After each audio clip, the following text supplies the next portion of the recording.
Do I start when you say? Yeah. Do I start when you say 3? God, I hate you. All right, everybody. Welcome to another edition of the Leadership Blend. Okay, let's start. It's too late. I know it's okay. We're going. Okay, so welcome to another edition of the Leadership Blend Live Podcast. I'm your host Ricardo Rice, and my co-host Simone Street. and my correspondent Kyle Andrew. All right, so as y'all can see, it's Friday, and I'm really feeling myself today. But I'm gonna get it together. So we're gonna move right along. So today we're having a conversation about minority boys and absentee fathers, and what does that really mean? What does that look like? What is the effects? All that good stuff. So you know me, I had to go get somebody who knows about this stuff. So I'm gonna let him introduce himself. So Mr. Bryant, take it away. All right, awesome. Thank you for having me on the show. First off, my name is Leo Bryant, MBA LPC. The clinical director and owner of Bryant Counseling Services LLC. Which brings me to my next point. Why are you going? What does that stuff mean? Like I see, you have like 4 things behind your name on LinkedIn. What does this stuff mean? What do these acronyms mean? The MBA is Master's in Business Administration. Okay, well I have that, so I know that. Okay. And the LPC is Licensed Professional Counselor, which encompasses an undergrad degree in sociology, as well as a master's degree in psychology, and that's what that encompasses. I'm also 1 year away from my PhD in psychology, so Awesome. pray for me with that one. Psychological director of Rutledge Medical Associates, which is a group practice. We have a PCP on staff and a psychiatrist, so on and so forth. So, and then there's a lot of nonprofits I'm involved in. Fatherless in Georgia with another co-founder, Ms. Rashida. Talk about that really quickly while we're in that space. Sure. What is that exactly? Fatherless in Georgia is an initiative that was created to specifically cater to minority boys. Not just boys, because it's co-ed. Minority children who are suffering from not having a father present due to incarceration, due to death, or just absentee in general. So that initiative is kind of is something that's close and dear to my heart because I fit that category. And so we pretty much are in every metro Atlanta county. In addition to that, a lot of it is integrated into my mental health practice. So I try to kind of make a bridge between some of what is seen in the school systems and some of our young boys who are being labeled and stereotyped without real evidence or cause, and that's kind of cultivated or even not really cultivated, but it's combined with them not having the support system at home and in the communities. So in essence, Fatherless in Georgia is a bridge between the school systems, the local communities, and those individuals who are dealing with mental health issues. So it's like a supplemental program type thing to fill the gap? It can be a supplemental program, or it can be the main program. It just depends on the individual family, as well as the individual student or child himself, him or herself. Okay. We can get more into that. Okay. But we're going to take a segue over to Simone, and let's look at what's the state of politics and the not the orange lunatic. I called him something else today. The orange Former something. president, as now Yeah, the well, president. I'm respect because Like, he's still sitting. So Thank you. President Trump, where do we stand with recounts and all that stuff currently?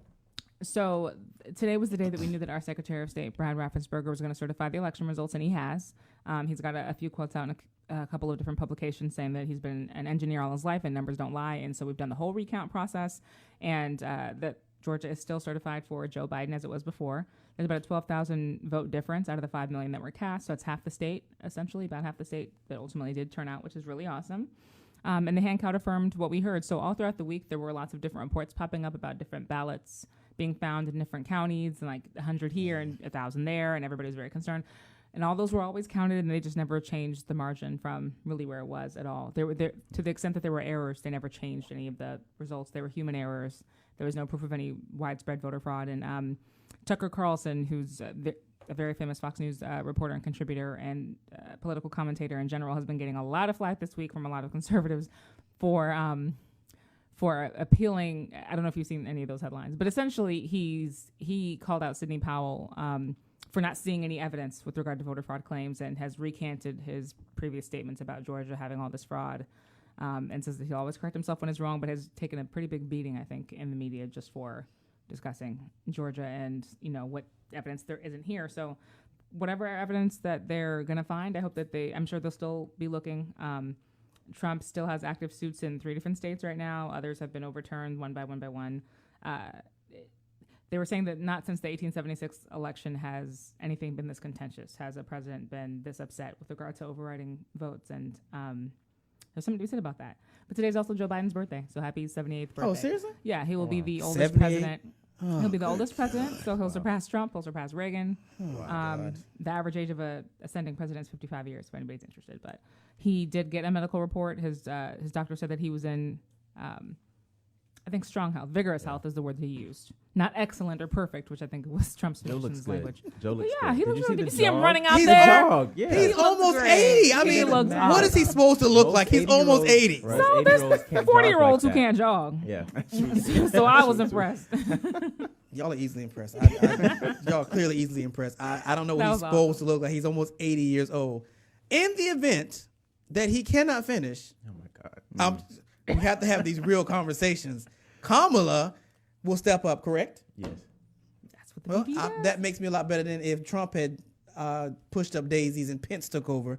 This makes me feel a lot better that Kamala would be next in line for to take the reins and drive us home. So are we safe now? Are we safe now? It's done. I told you it was done when it was. It's been done. I need us to get out. I need us to get into a safe space that no stunt that Trump could pull could change it. Now we're in that safe space. I'm good. I just want to make sure we got into that safe space. Yes, we are. That I told y'all we've The only underestimated thing, Trump. The only Say, thing here we that go. was, I'm sorry, the only thing that was even up in the air, technically speaking, was whether or not Georgia was going to be for. But Georgia did not win Biden the race. It was Pennsylvania that won Biden the race. So the only really question was the recount going to change in Georgia? That was it. And whether or not Georgia's officially blue, like everybody was saying. I still say it's purple. And then You Georgia's always purple. gonna say purple. I think you I just don't think it's like. blue. I don't think it's you just blue. like one side. I think you just like in the middle. You like be sitting in the middle. I'm We've just being- talked about this. the truth is in I the middle. don't like The truth gray. is You usually love in the gray. middle. I don't like gray. You like gray. I don't like gray. Either we red or we blue. Like The truth this is gray. purple. I don't know where we get purple from. Does red and blue mix together make purple? Absolutely. Yes. Oh, you would like that. You would like that. Okay, so how I'm asking you particularly. Then I'm coming to you. Okay. And I might even come to you. So how confident are we that people will go back out and vote again for these Senate seats? I How mean, confident the do you number of feel? text messages in my phone is slowly increasing as we go. The League of Women Voters is out there in full force. I'm a volunteer for the Cobb County chapter. We sent 300 text messages on Monday and 300 on Tuesday. Oh, y'all the annoying ones. So the effort, So y'all the annoying ones. Okay. Well. so the efforts are out there. We just have to see if people are. I am skeptical here. I'm skeptical here because I think, generally speaking, when you get a victory like this, if you're a Democrat and you've got the highest office, a lot of times voters do kind of get sleepy. Like this was the most turnout ever in history, period, of any election. It would be really remarkable if it happened again. Usually people get sleepy. It's just, holidays. I don't know. I'm worried about people my age because like we got the victory, like you said, but the momentum it's done. Like we are content with where we are. We know that Biden's going to be the president January 20th. I did request my absentee ballot though for the runoff in January, but that's only because my parents had it sent to me. Come on, parents. Shouts out to Deb Yeah. for making sure that cow was covered. Yeah. So I mean, I think that the momentum is it's kind of disappearing a little bit, but I think that the turnout will be fine. I know Republicans will have it. Of course, Yeah. they understand the significance of them winning, so of course they're going to do it. I think Leo, what do you think? Do you think people are going to turn out to vote for Are the you Senate going race? to turn out the vote? I am going to turn out to vote. I think that 2020 has just been its own year in history, period. And I think that what we experience with protests and just quarantine, I don't think anybody's tired. And I'm speaking from just as a mental health counselor dealing with people with high anxiety because of this year. People want to make sure that this is done with and over and buried all the way around, regardless of which party affiliation. So, no, I think come January we're going to see another record turnout. I don't know, when you said that, I felt like that scene in Jason where they kill him and they walk away, he gets up. I feel like that's what it is. And I was like, no, we got to make sure we chop the head off this snake. So we need to make sure we go back out and vote. I think I'm more, and I've said this, you let me like I was crazy last time. I'm more concerned about Ossoff and Purdue than I am with Warnick and Loeffler, because I feel like Warnick already he's still preaching. So he's still reaching his masses. He's still reaching his base. So he has that momentum with the audience. He sits in front of every Sunday. Ossoff, it's a momentum thing. I don't know if he's as vocal as he, and I'm just saying, just from looking, I don't know if he's as vocal as he was when we were going into the presidential election to prepare, which is only, it sounds like a month or two away, but we know that we'll be marching up. By the time we do Christmas, it'll be time to go back to vote again. Yeah. I don't know if I've seen him maintain that same momentum. And it's cute that they're doing a debate, which I saw that I meant to respond, but Purdue's not showing up. And I don't blame him because he got his butt slaughtered last time, but I don't think that's enough. I think Ossoff has to maintain, especially with your group, that momentum to like, hey, you guys, that was the president. Now we talking about me directly. We talking about me. So we got to, keep that momentum. So I am worried about Ossoff, not as much with Warnock. But we'll see what happens. We'll see what happens. All right, so we're going to get into the conversation of the day. So let's build the foundation. So, Leo, tell us what it's like working with these individuals who are fatherless. Let's start there. What is it like working with them when they come in? What kind of mental state do they come in on? Where do we start from with this? Okay, so just to preference, I've been working with this population since I began as a school counselor in Philadelphia about 2018, where I also was a football coach and did some other things. So same demographic. In 2008, in that particular area, there was still more of a sense of community and less a significant influence of social media and phones and so on and so forth. Now I say that because the community, in which I'm a firm believer that it takes a village, regardless of how many parents you have in the house, right? I saw a lot of that old school village mentality. So a lot of the kids who were suffering from either a father not being in the house because of incarceration, death, or just absentee, they felt it, but not as much as today. Today's child, they're so inundated, they don't know left from right, up from down, social media from reality.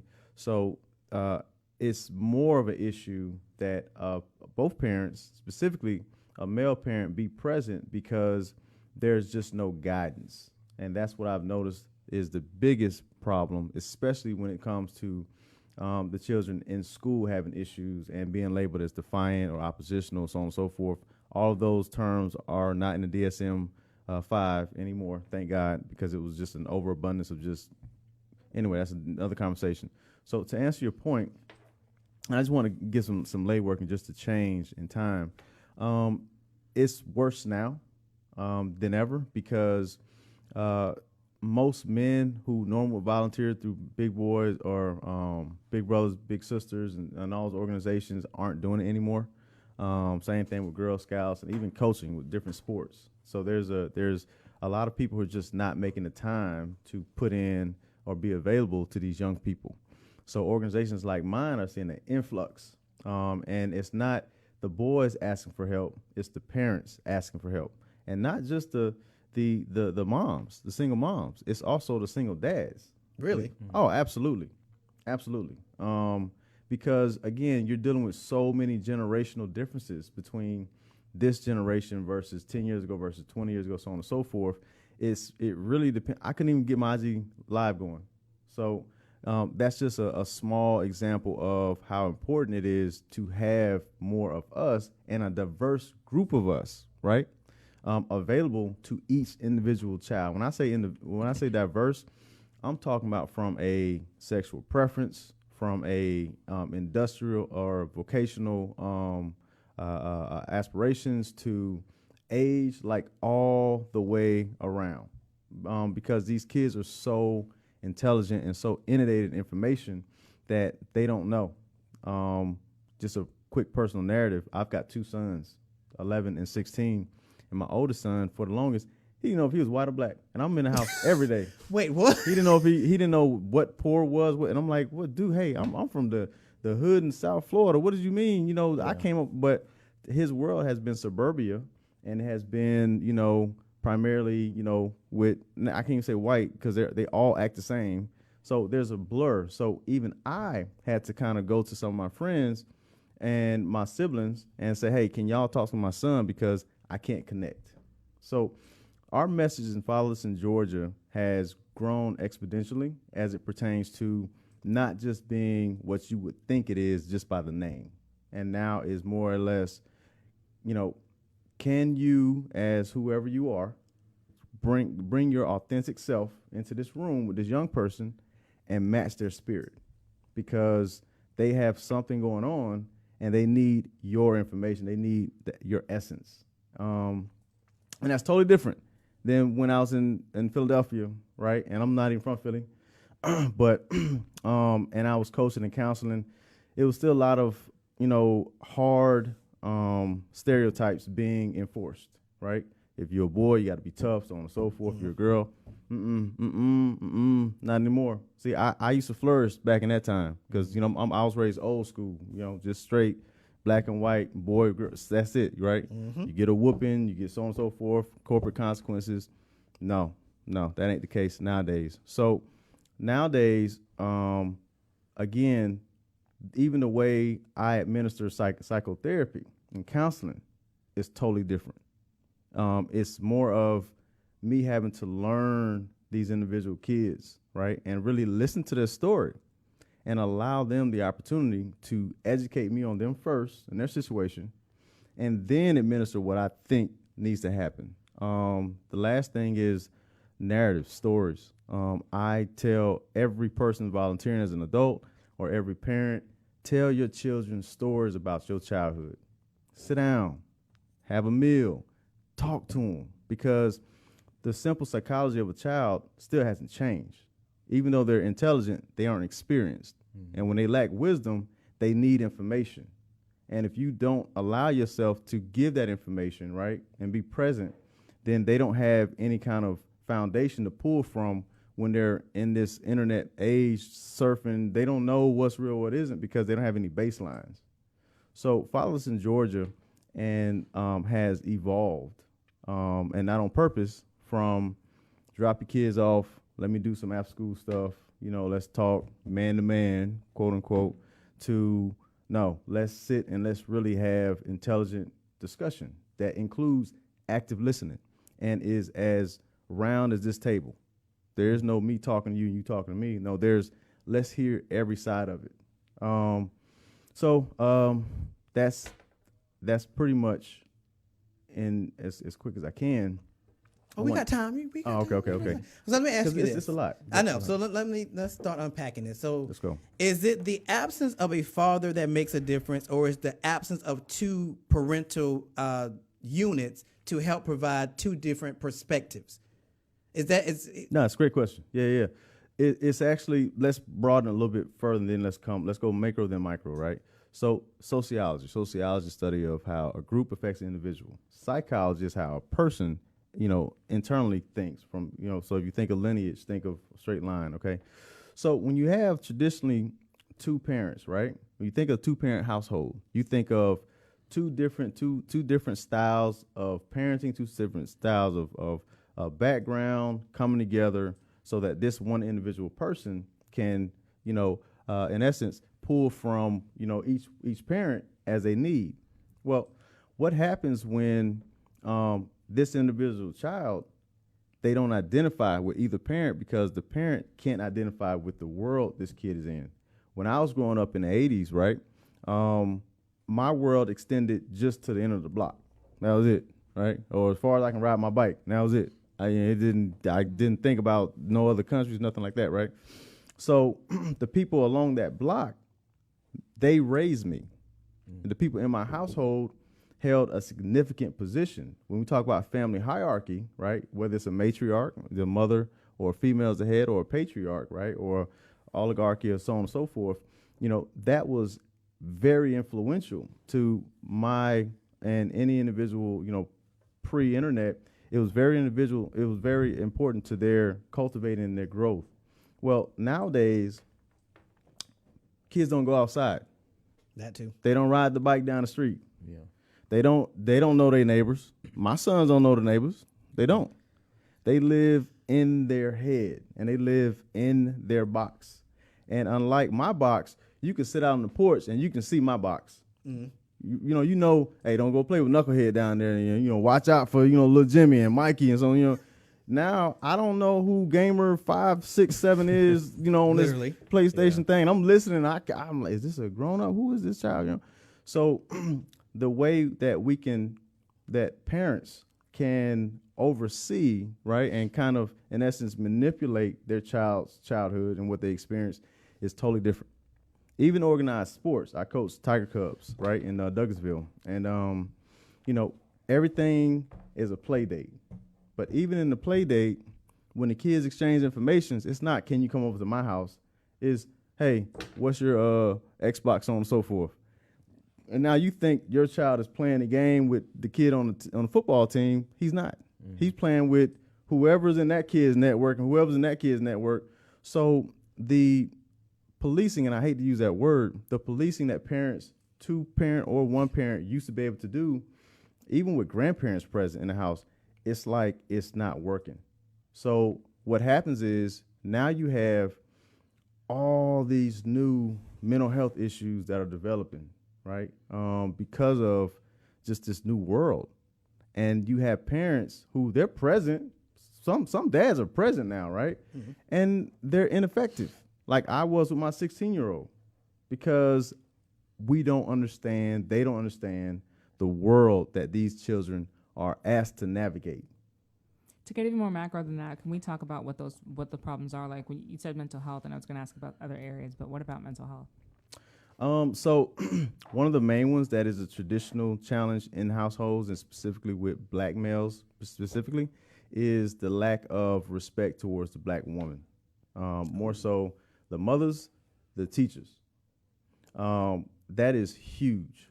I get a ton of referrals to my agency and to my practice and to my agency with moms and teachers just wanting these little black boys to respect them. And the problem with that is, the problem that has been is, in the past, most boys, when they look at their football coach, look at their dad ain't doing a lot of talking. He ain't doing a lot of feedback, all this verbalizing, so on and so forth. It's usually the mom. Mm-hmm. Well, nowadays, what the power the dad had used to be was, well, I'm gonna put my hands on you. If I got to get up and take this belt off, it's going down, and you going, so it's like, oh shoot, I don't want you to hit me. Yeah, he's a disciplinarian. Well, nowadays that's not necessarily the case, because if you hit me, defects coming. Or if I go to school and I look crazy, the school counselor gonna ask me a question, and so now dad's like, I ain't touching that boy. Matter of fact, I'm finna just go to work. I don't want to have nothing to do with that part of it. Mm-hmm. So now, what role does dad play in the house, or even not in the house? So mom calls dad. Now what? You can't out talk a child, because he's being raised by his mother, and psychologically, women use both hemispheres of their brain. They have to, the nurturers, caretakers, so they develop a lot faster. So I know better as a man, right? As a traditional man, I'm not going to debate no woman. I'm sorry. I don't have that gift. I'm going to sit still. I'm going to look for my one opportunity, and I'm going to hit it hard, and then I'm going to run. That's it. But these children nowadays, because of the constant, intellectual stimulation, right, in their prefrontal cortex, because of playing games, and it's not just playing like Nintendo, Mario, Jumpman, AB. No, this is complex stuff. Yeah, they're doing right? like combat type situations. Right. So with that being said, to answer your question on a micro scale, my biggest my biggest challenge or task has been to quiet everybody's mind. Just be quiet. Just be quiet. A lot of these kids, I don't even diagnose them ADHD anymore, because it's not that. It's just an overstimulation. It's just constant stimulation, right? And it's causing paranoia, anxiety, and all types of things. And it's just go outside. Just go outside. Just sit down. Just come on, let's go for a walk. Breathe some fresh air. Sit down. And that works on black boys, or do you just think in general? No, it works in general, but it specifically works on black boys. Even some of them that are on autistic scale, dealing with Asperger's, anything on autism scale, it's really a grounding. Literally, take your shoes off, put your foot in some grass, listen to some, look at the turtle walk, right? Yeah. Look at the bird. No, I'm there's so something to be serious. said about that, especially with dopamine and like that. Yes. Yeah. When those receptors are off, you have to start all the way over. Right. Because otherwise they could have a screen here, a screen there, and still be bored. And it's like the brain just stops working, it stops giving you stuff because you're overloaded all the time. So, but can I ask, why does that? So do you believe that kids need phones then? Do kids need phones? Do they need screens or do they need internet? I mean, can they live without it at this point? Even in school, they need. Maybe they can. Because one of the kids needed an iPad. It was on their actual required list for school. I was like, why do you need first of all, you know how much an iPad costs. Does your teacher know how much this costs? But it was actually on her list that she needed an iPad. And I'm just like, okay, I don't know if they can live without one at this point in this world. Let me answer that question this way. I'm going to take a two-pronged approach as an educator and then as a counselor, right? So I remember when the T85s, back in my day, little calculator you need for one of those classes, I forget, right? The graphing calculator. Oh, that's scientific. And I was like, what is it? Okay, I blocked that out. I'm traumatized. Yeah. So I was like, I don't want to use this for what, but I needed it. And because I was playing video games, it wasn't as difficult as it would have been had I not. So that little piece of technology propelled me into, okay, now I can use a computer and so on and so forth. So to answer your question, the first part from an educational standpoint is we want our children, especially our African-American or minority children, to have every advantage as possible. Mm-hmm. And this world is totally digital. So they have to have it. I gave my son, both my boys, their first phones when they was in 4th grade. I didn't want to, but I did because I understood that they needed that to be relevant. And I'm glad I did because it's a pandemic and everybody's on the phones, right? Literally. Now, the second part from a counseling standpoint is balance. It's just like us, work-life balance, right? You got your shut-on times and shut-off times. And it's not necessarily I'm going to take your stuff, right? Like back in the day, my grandma would take the controls for the video games or the power cord so we couldn't use it. Nah, I'm not doing all that. I'm going to tell you Daddy's working from this hour to this hour on these days. You're working from this hour to this hour on these days. Your electronics need to be off at these times, and we're going to take a family trip. Even if that trip is we're going to all just walk outside. We're going to go to the park. We're going to go to something that they're it's interactive. Mm-hmm. So Fatherless in Georgia, now another branch of it is run with Leo, right? I run obstacle course races, that's my professional. I saw it this weekend. Yeah, I got no. Yeah, you was dying, but it's okay. Carry on. Like you were dying, but it's okay. Carry on. Yeah, I know, man. Quarantine pounds. Let me tell you, it ain't always been that way. You put it out there. I was like, he's just gonna put it all out there. Well, out of shape. I gotta keep it real. I thought I was in shape. Then anyway, it's real. So yeah, it's real. But one thing I started about 2 years ago, where the kids actually started was, they wanted to come to obstacle course races with me. Mm-hmm. So I would get a bunch of them. We put on green shirts and we would just come out, right? And they were like, "Oh my God, look, people are in the mud and they're climbing on stuff. And what is this foolishness? Oh my God, y'all are crazy." I said, "I know, come on." And I pushed them in a race and they started running and jumping and so on and so forth. And now these are things they do not do. So now you have, quote unquote, the worst kids in school with the most issues who are now changing because they're able to discover the physical part of themselves. Because again, going back to the overstimulation from a mental standpoint, if you're not balanced, right, mind, body, and spirit, if you're not interacting and using all your facilities, all your 5 senses, there's going to be a log jam somewhere. There's going to be some deficiencies. So, and this is me kind of doing my dissertation study too. I ain't gonna lie, I was kind of using some people as some guinea pigs. But, I was proving my own thesis that, anytime these quote unquote boys, black males, are not being stimulated, they're not being allowed to be all of themselves, you're going to see a diagnosis. You're going to see, it's like any other ailment. If you don't drink water, eat food, and get rest, yeah, you're going to see medical problems, right? And your doctor's going to say, well, you need to eat right, you need to drink more water before you take this medicine. Medicine ain't going to help you until you do these A, B, and C. Same thing with our children.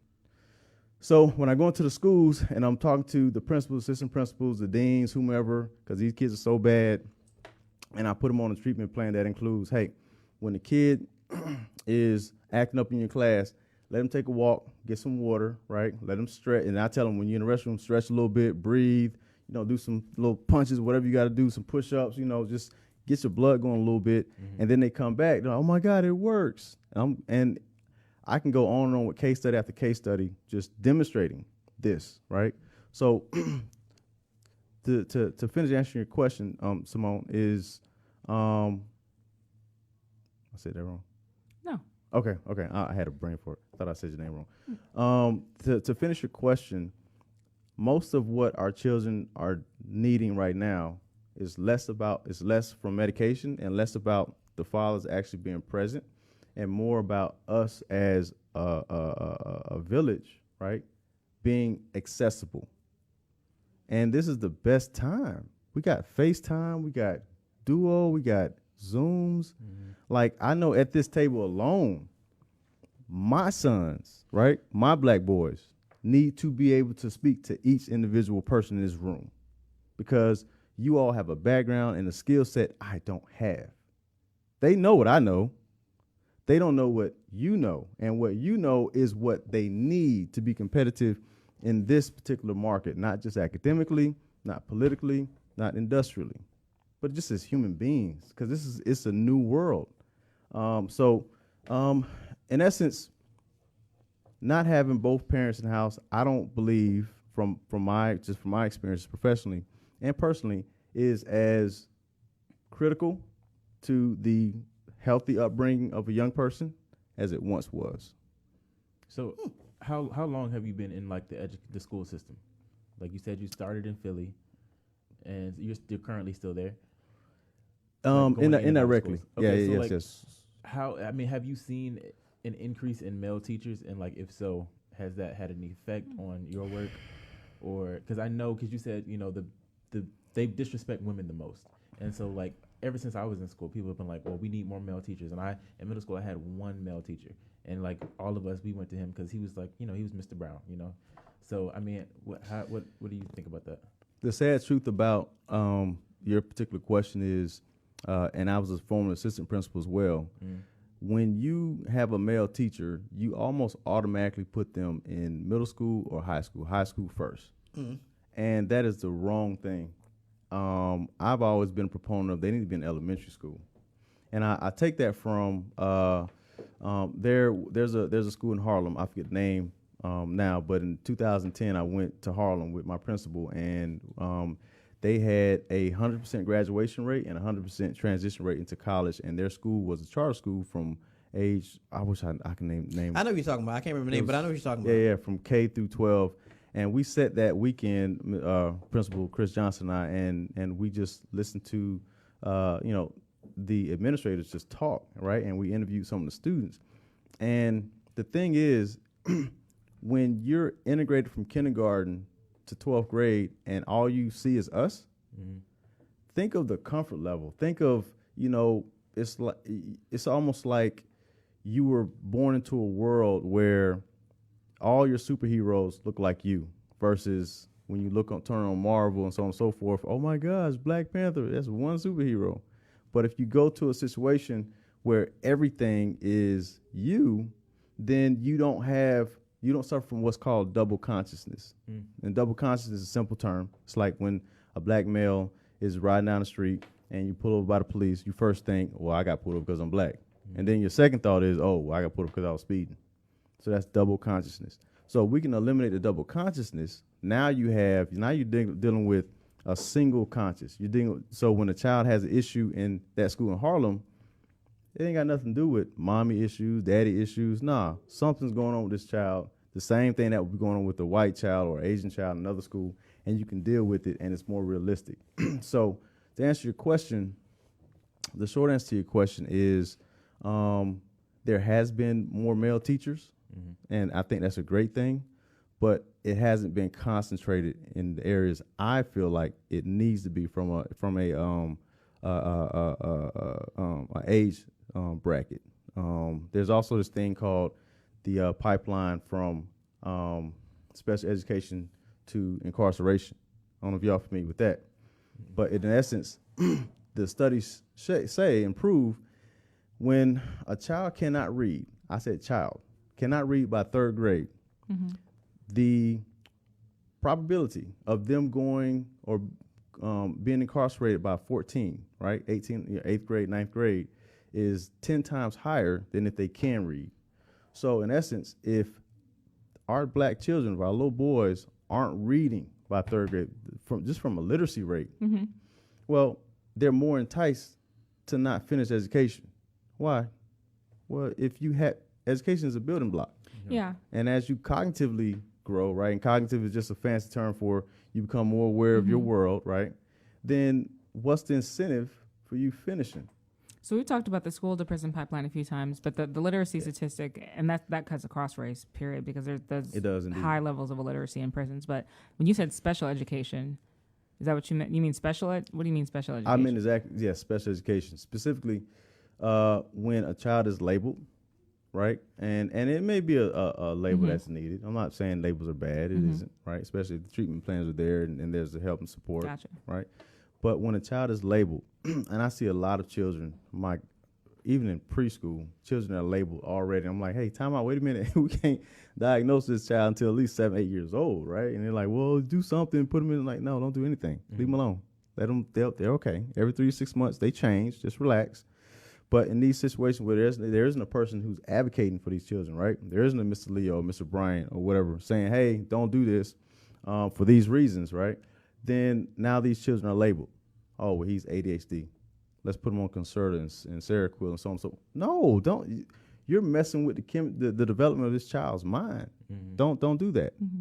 But again, if there's nobody saying don't do it, now you have a child that is being medicated, right, and labeled, and put in an isolated classroom or a system.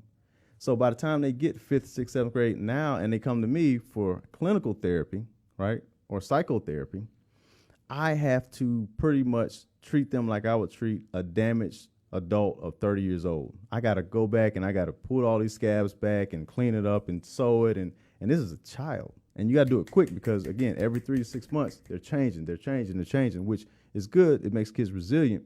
But the point I'm trying to make is if there were more males, black men, in elementary school, and they could say, hey, Miss Such and Such, don't do that.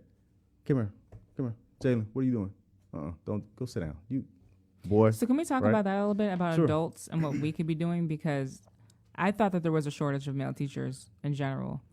But how do you get men interested in pursuing education? Well, before you do that, let me ask this question because we're in this space. Is a male teacher who's the curriculum that's designed for educators in general, would a black male have to get specialized training to be able to do what you do, or is the curriculum, particularly at a school in education, is it automatically laid out that way so that he just kind of pick up and figure out how to maneuver himself? Excellent question. And speaking as a former assistant principal, no. In the teachers' curriculums, in no way, shape, or form are they taught anything about behavioral health and or really anything interpersonal skill-wise. No, there's no cultural studies. It's not. No, nowhere across the board, which adds an extra layer of burden to school counselors. And here, FYI, school counselors aren't even, there's no curriculum. If you don't select the class, there's no classes in mental health. It just isn't. I have a master's in school counselor, and I didn't really learn how to do therapy until I went, I was going through my licensing program that's post-master's work. And that was by happenstance, by God's grace that I fell into that pot. So to answer, I forget who asked that question, clarifying question. Okay.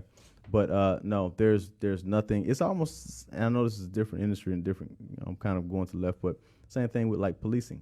Now they're trying to bring police to kind of help out. I get it. My brother in Arizona, he's a federal agent, and he and I talk all the time. He's like, Leo, man, I don't know how to deal with none of this stuff. I'm just going off of my life experience. And so he calls me a lot, and we talk about, well, if you're in this situation and so on and so forth. So it's the same thing in education. Well, I guess I'm thinking, because I'm from South Carolina, so I know that I think it's Claflin has the Call Me Mr. program.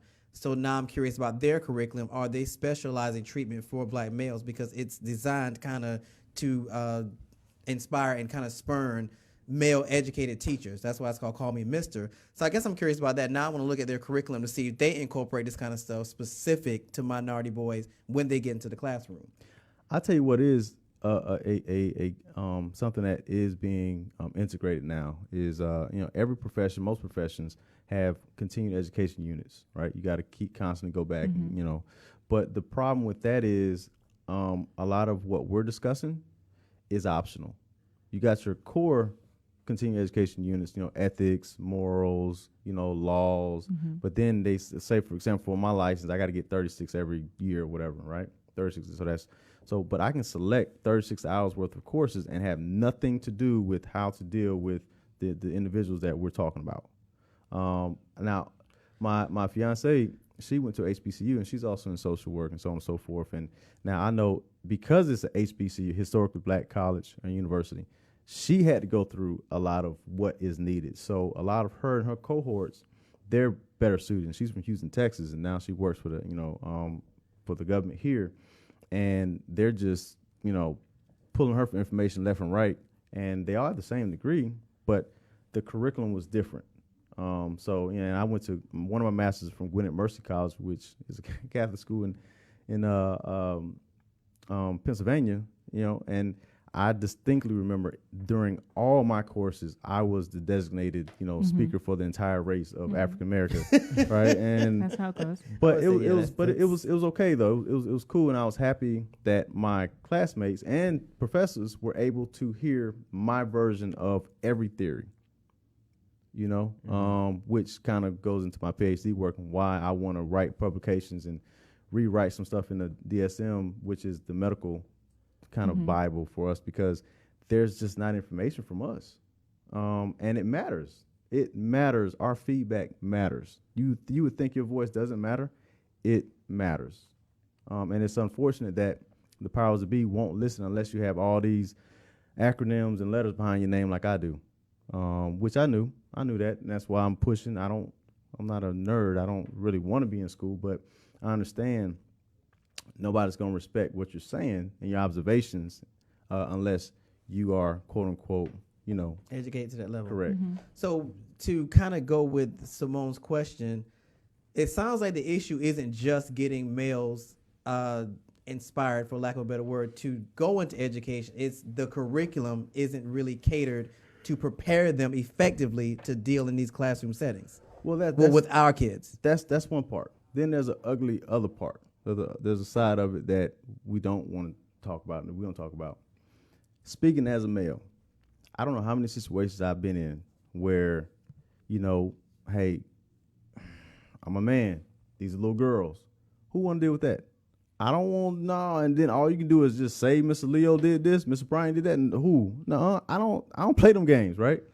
So you got a lot of men, right, who they were, oh, Leo, you working in school? How you like it? Man, it's cool, man. So all right, well, I work in it, but I'm going to go to a male academy, like Best Academy. I'm going to go to a boys' school. I don't want to go to, because, man, them girls is fast, and, the teachers this, and I ain't got time for that. But it's real. It's happening. And so a lot of men, specifically black men, don't want to be put in situations where they have to defend, who they are and constantly be vigilant, well, who said what, open the door. And I know as a school counselor, I had most of my sessions, my door open. Because a little girl, I had a female coworker, Miss, Diamond Bellet. We compare notes all the time. The walls is paper thin. And it's not that I was afraid of what I would do, because I know myself. I'm afraid of if I tell this child the truth, or if I tell this parent the truth, or I tell this teacher the truth, and they now don't like me, well, all they got to do is cry whatever they want to cry, and now I have to defend myself. So all we need are cameras, and then men will be more motivated to take these roles? Because I really don't believe there were many men, at least in my educational experience. And the same thing with the nonprofit industry that I work in. It's very female-dominated. It's one of the only industries where it's female-dominated. Yeah, I don't have an answer to that. I mean, I'm fishing for answers. What I do know, and this is more or less from my clinical perspective, we are drowning and we need help. I think there's something to be said about who people are. I mean, curriculum is important. We talk about curriculum all the time, but I think there's something to be said about what men bring to a situation, independent of whether or not everybody's working from the exact same script. I just think there's a difference. There's a difference between the way kids respond to their fathers versus the way they respond to their mothers. So it has to be that it would be helpful to just have more men, period, even if all the scripts were exactly the same. Yeah. Well, and there's also this. I just had a session with this mom called me, and we was doing everything via the Zoom thing. She's like, Mr. Leo, can you please see my son in person? I'm like, well, Miss such and such.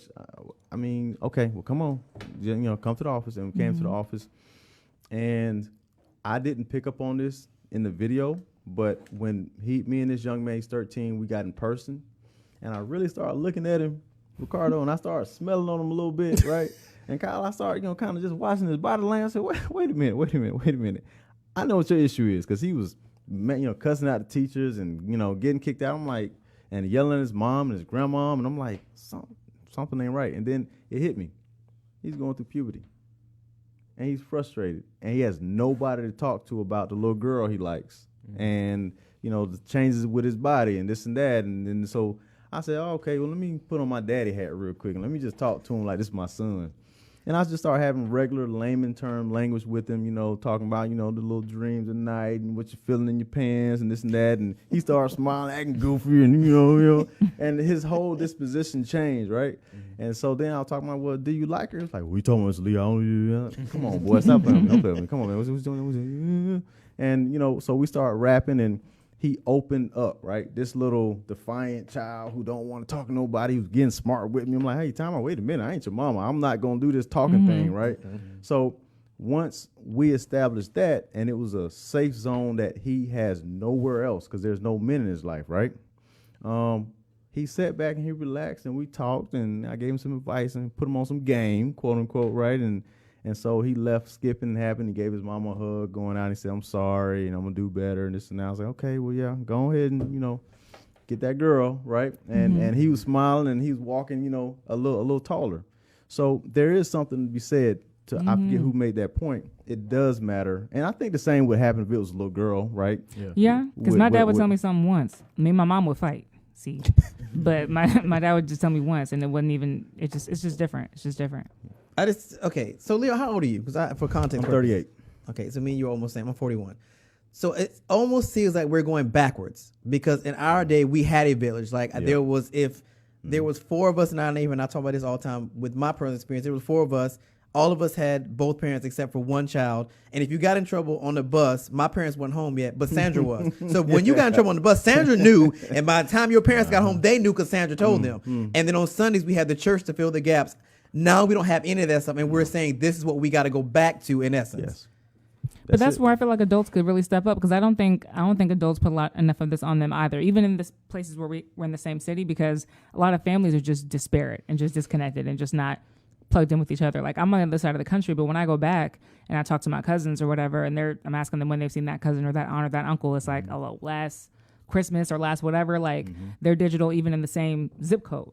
So I do feel like even adults have gotten lazier and lazier about checking in with their nephews and their nieces and seeing what's going on with this person or that person and filling in for each other. We don't need to be on devices, to do that. And you're not going to have that same connection or that second father, that third. Like now I have an uncle who's basically like a second father to me, but you wouldn't have that in the years where you really need it if everybody's just digital.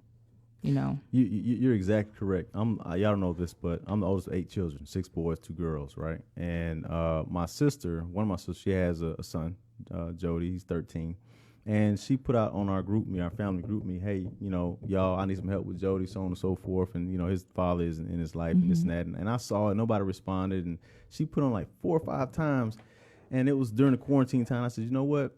I told my girlfriend, I said, you know what? Let's go pick up all of our nieces and nephews and bring them to our house for a week, right? So we went to Florida, we went to Texas, and we came on back, and I had a van full, and you think I'm lying, go to my IG, check it, right? And I had all my nieces and nephews on the one house, and we just did things together.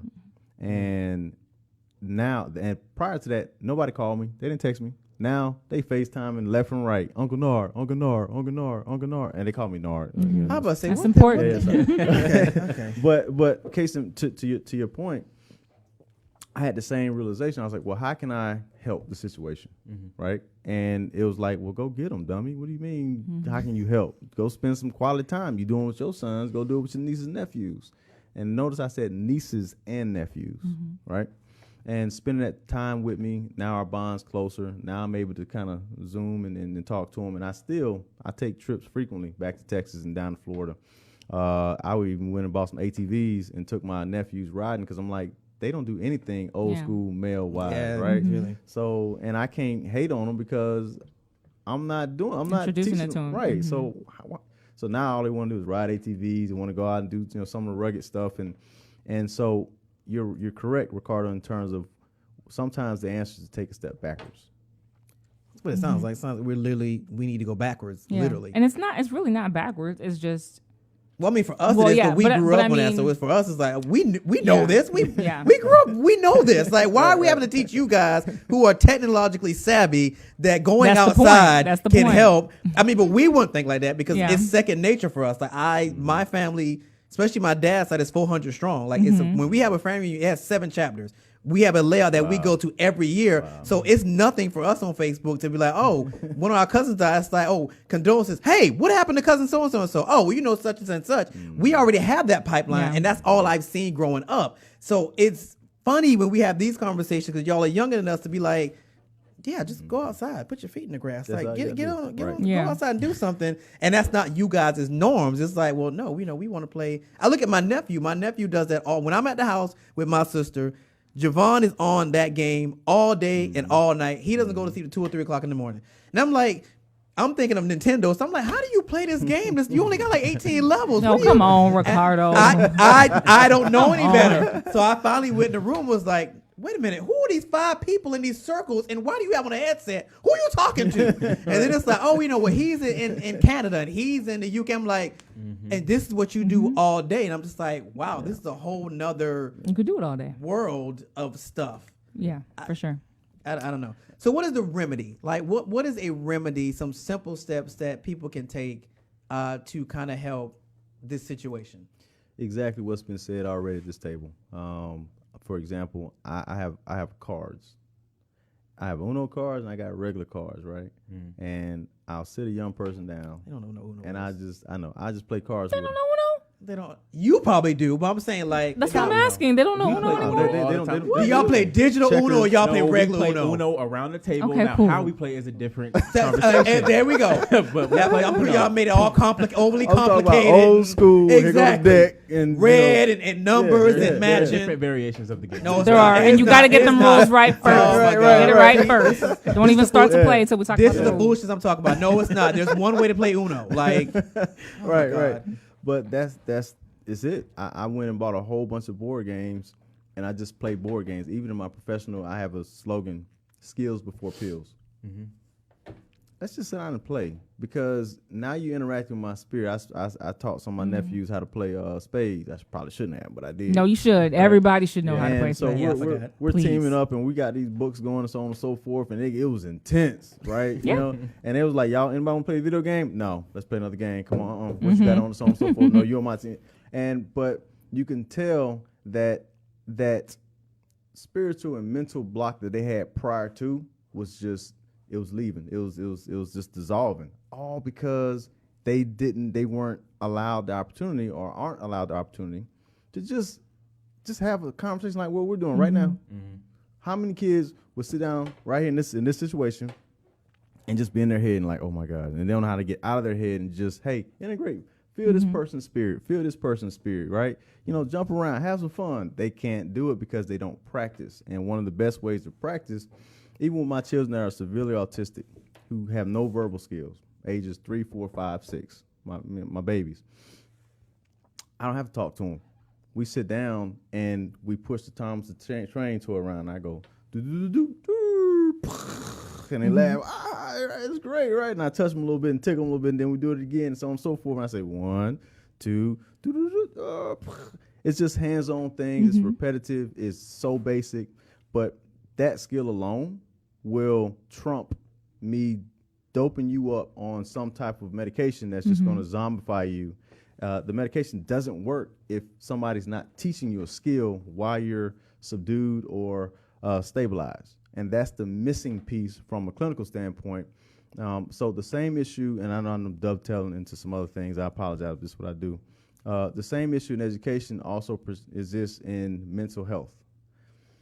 There's no men, right, who can articulate or integrate interventions that make sense to our children. And I don't mean to be offensive, but they're my children. These are my black babies. Mm-hmm. Hey, how I deal with my black babies is different than how I deal with my white babies. Sorry, it is what it is. Well, no, okay. So I don't want to stop you with that because I dealt with this last year. Like Okay. I'm raising twins, and Caleb Good for was is autistic, and that was a fight we had last year because they consistently he was going to it was all white school, and he was consistently getting suspended. He's only 5, getting suspended. The teacher was calling his mama. I'm the second line defense. His mom is very active. I'm the second line. It got to the point where I got called, and I'm like, I show up, and there's this room of administrators, and they're all white women. And they're just going on with all these big terms I don't understand, but I'm working on my doctor. Well, was working on my doctor, so I'm not slow. So I sat there and I listened to them, and I'm pulling out all the strong words. And at the core, I'm like, so basically, you took my child. He was in a special needs class. You tested him out of that class. You put him in another class, but at lunch, he still sees his old classmates. So he goes back to the class he doesn't know. So now he feels like he's being punished because you're torturing him at lunchtime. And I'm like, and none of you figured this out? And they're all in tears. I'm like, how do y'all not know this? And y'all go to school for this? Yeah. They're like, oh my God, Miss Rice, we would never thought about that. And I'm like, how is this possible? Yeah. And I mean, we literally went, the only thing that kind of made it easier was apparently there was a paraprofessional who was a black female older lady that was on vacation. When she got back, then she was calling me directly, hey, look, I need you to talk to Caleb because they're getting ready to suspend him again. And she was like, their game plan is to get him out of the school system and into a special needs school in another area because they don't want to deal with it. What do you do in those situations? Because I did not know what to do, and neither did his mom. Luckily, I'm a little smarter than the average bear, so I was able to kind of pass it off. But how do you deal in those situations? Because like you said, I didn't have a Leo there to run interference for Caleb. So what do you do in those kind of situations? Is there somebody you call? Do you call the superintendent? What do you do? The first thing, first off, I apologize on behalf of my professional colleagues for putting you in that situation. So I'm going to extend that apology because it's embarrassing. The first thing you have to do as a parent, right? Whether that's your biological child or just a nephew or niece or so on and so forth, you got to advocate for that child. You have to be belligerent. I mean, you got to make a scene and not allow anything to be documented on your niece, nephew, on your son, on your daughter. Don't allow it. Don't allow it. Don't allow it until you find an independent person to test and assess your child, preferably from a cultural standpoint. And I say cultural because not all of us, just because we're of this color, don't mean we are from this culture. That's not necessarily true. We're way diverse. Okay, I'm sorry, preach. We're way more diverse than that, right? So I won't say whatever. So that's the first step. The second step is to use your common sense. And I know common sense ain't common, but you have specific intuition and instincts independent of your intelligence, your academic accolades, that you know when something just ain't right. You trust your gut. You trust your gut until you come across a Mr. Leo, right, who can validate your instincts. Because I'm going to pick up on it ASAP. Like, you ain't even got to say nothing. I got you. Don't worry about it. And I'm going to use the correct terms and terminology. And I'm going to do the right assessments. And I'm going to read. You know how many tests I've read by school psychologists? And a school psychologist, I'm like, dude, you copy and pasted that. That ain't what is happening right here. Don't play with me. No, this is what's really happening. Well, blah, blah, be quiet. And this is so, but it's just like with law. But should I ask, though, while you were saying that, if that should be balanced with parents also working with their kids, too? Because part of what I hear, at least from teachers on a regular basis, is just that in the past there used to be, when a teacher was struggling to get through to a child or a couple of kids, that they would call the parents immediately. And there was this sort of partnership relationship. And at this point, a lot of teachers are saying that now it's just like a united front. Everybody's against the teacher. A lot of teachers I've heard complaining about that. Is there a way that also that work, in addition to advocating for your child, also has to include the fact that regardless, your child needs to make it through this school system if you don't have the option to leave it. And some of that work also has to be with you and your child too, right? I mean, just even advocating for them. Absolutely. I think it all begins with humility and people being the parent, the school system, the whoever it is sitting at the table and saying, hey, let's have a real human conversation before we have this technical conversation. And oftentimes, even when my professional colleagues in the school system don't understand, if your spirit is right, if you like, listen, I just want, my child, and I'm gonna do everything I can on my end, teachers aren't gonna do certain things that they know is gonna hurt this child. And I hate to say it that way, but if you act a fool and you show your hindsight, then it's like when people, I don't understand why people argue in a restaurant. Why are you arguing with the waitress? I don't know what they're gonna do to your food before they bring it out. So hey, listen, I've been a server. I hate people make that statement. People got nasty.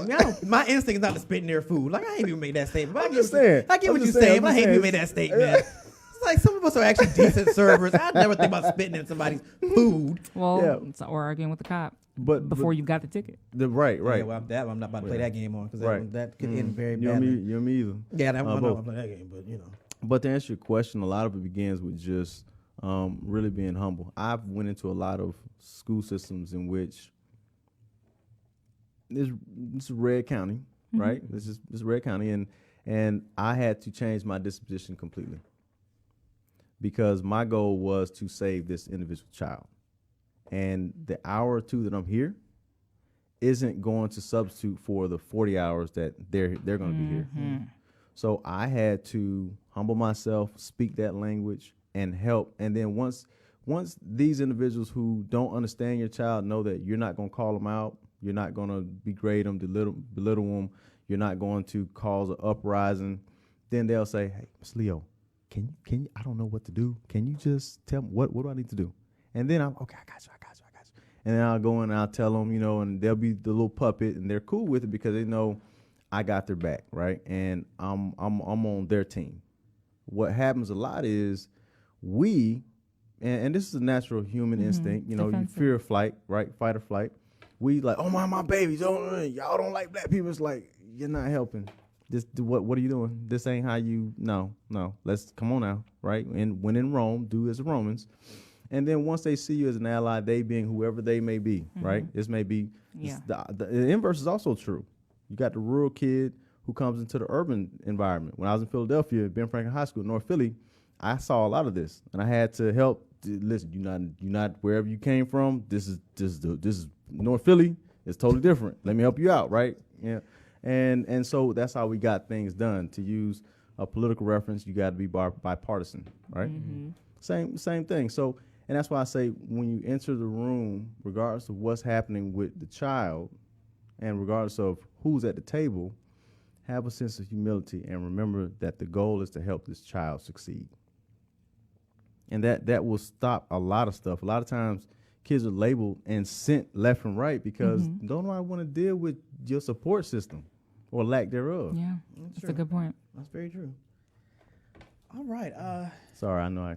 No, that was. I think that's an underappreciated point. Exactly what you have to do. You have to finesse so much more than, fighting isn't just beating your head up against the wall. You sometimes got to go around the wall, and there's extra steps. But sometimes you do have to take those extra steps. You cannot just break through every single wall, and it's not worth it to try. Teachers are hit and miss. That was part of Caleb's problem too. His first teacher was young, spunky, so she understood how to deal with him, and she knew that she kind of singled him out and did that. His next teacher wasn't like that. So Felicia had a relationship with the previous teacher. So the previous was like, hey, Miss Melbourne, we need X, Y, Z, and they would work it out. The new teacher, it didn't matter whether Felicia said, call me, don't do this, call me first. She wasn't trying to hear it. It was just like, no, this is the class. I'm not giving them special attention. So that was another issue as well. So teachers can be hit or miss. For sure. Too. So it's one of those things. But you know what? And when I'm counseling kids specifically, my goal isn't to bail them out. Specifically, I'm writing a book. I'm about to publish it to Lake Trafford Boys, where I grew up, and it's just stories of me and I was a knucklehead, y'all. I was bad. I ain't gonna lie. I was old school bad. I know you shouldn't say bad. I earned every single one of my whoopings, and I earned those, right? But I always tell my kids when I'm working with them, I'm not gonna bail you out. I know you got a different teacher now, and the young teacher was last year, and you got an old teacher. Let me tell you something. That's how life is. You're going to have bosses and people in your act. Everyone's not going to work with you. You got to deal with them, Yeah. Even as an entrepreneur, right? I work for myself, but I gotta call the insurance companies, and every single one's different. I'm like, oh Lord, why can't I have the same representative? Because I'm trying to get this done, and I gotta. So you don't help your child by bailing them out.